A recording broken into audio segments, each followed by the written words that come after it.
South Calcutta law college নিয়ে কার্যত যখন বিরোধীদের নানা প্রশ্নের মুখে শাসক দল, তখন শাসক দল আরও একটি ধর্ষণের ঘটনা নিয়ে পাল্টা সরব হচ্ছে। বিরোধীরা বলছেন যে এই পাল্টা সরব হওয়া আসলে ল কলেজ নিয়ে যতটা চাপ তৈরি হয়েছে তার পাল্টা কৌশল। কি সেই ঘটনা? কার্তিক মহারাজ, যিনি কিনা বিজেপির হিন্দুত্বের মুখ, তার বিরুদ্ধে ধর্ষণের অভিযোগ। কিন্তু সেই অভিযোগ কত সালে জানেন? 2013 সালে। 12 বছর পর মহিলা অভিযোগ করলেন যে তাকে আশ্রমে ডেকে বারবার ধর্ষণ করেছেন কার্তিক মহারাজ। সাউথ ক্যালকাটা ল কলেজে পড়ুয়াকে ধর্ষণের অভিযোগে যখন তোলপাড়, তখন আরেকটি ধর্ষণের ঘটনা নিয়ে সরব তৃণমূল। এক্ষেত্রে অভিযোগের কাঠগড়ায় বেলডাঙ্গার ভারত সেবাশ্রম সংঘের প্রধান কার্তিক মহারাজ।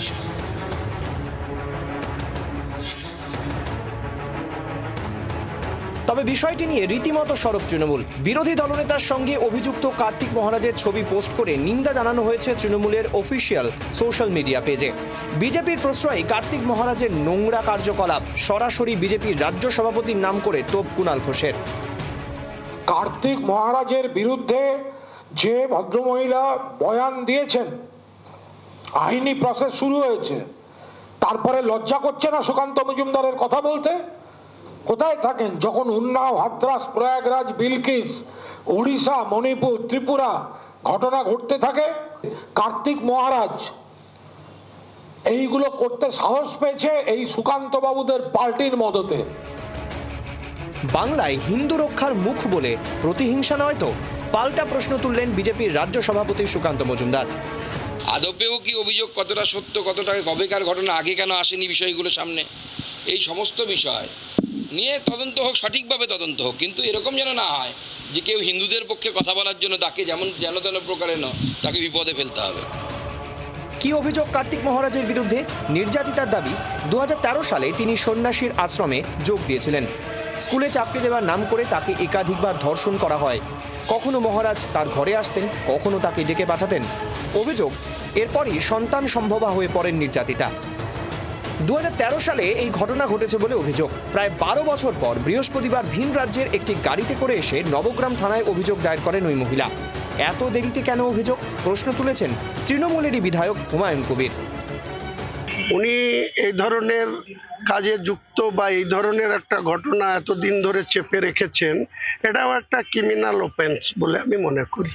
ওই মহিলা তো সেই মহিলা যখন কার্তিক মহারাজের বিরুদ্ধে সরাসরি এই অভিযোগ করছেন, ভারত সরকারের অবিলম্বে এই কার্তিক মহারাজকে যে পদ্মশ্রী দিয়েছেন সেই পদ্মশ্রীটা অবিলম্বে প্রত্যাহার করা উচিত, তাকে কেড়ে নেওয়া উচিত।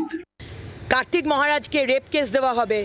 পুরুষ হলে, আপনি যদি সনাতনী হন আর বাংলার মানুষের জন্য যদি প্রতিবাদ করেন, আর আপনি যদি ছেলে হন, পুরুষ হন, আপনাকে রেপ কেস। আর আমার মতো যদি মহিলা হন তাহলে দুর্নীতি।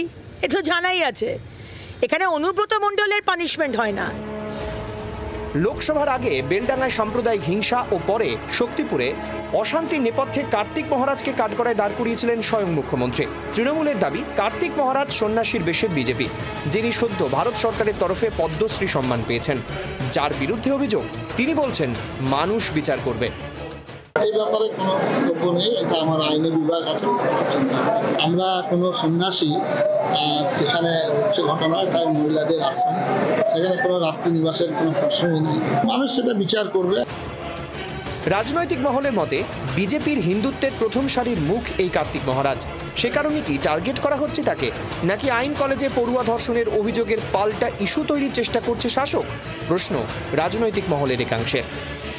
সোমা মাইতির রিপোর্ট, জি24 ঘন্টা। বাংলার আওয়াজ, বাঙালির আবেগ, জি24 ঘন্টা।